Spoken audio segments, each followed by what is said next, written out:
we have multiplication, two decimal numbers. How we do this?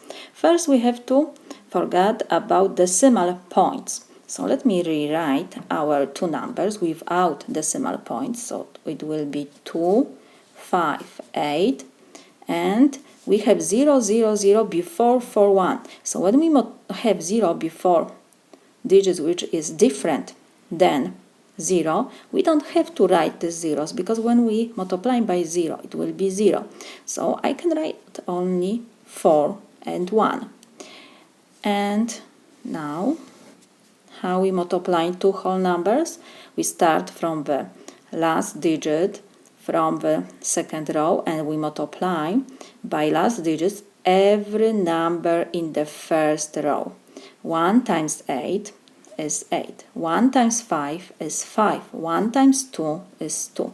And now we have to multiply by 4 every digit in the first row. What else? 4 is in the second column, so this is 10th column. So we have 40 times 8 is 320.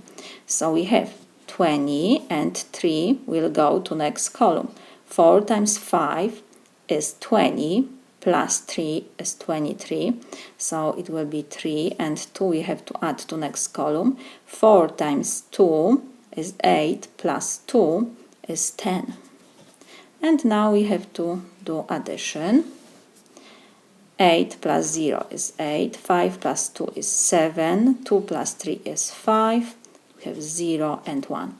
Now we have to go to our decimal numbers and we have to count decimal places. How we count decimal places? We have to count the digit after decimal point. So we have 2 digits after decimal point, so we have 2 decimal places, and in the second factor we have 1, 2, 3, 4 digits after decimal point, so we have 4 decimal places. Now we have to add these two numbers and the total will be 6. So we have to count 6 decimal places.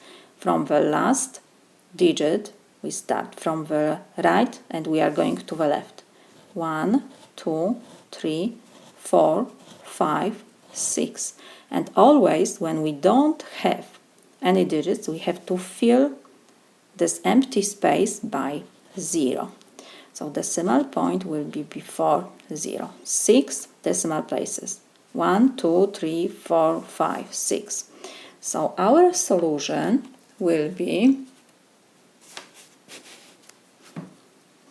decimal point 0, 1, 0, 5, 7, 8, or you can add 0 because whole is empty, so this is like 0 decimal point 0, 1, 0, 5, 7, 8. It doesn't matter if you write this solution or that, both are correct. This is my solution.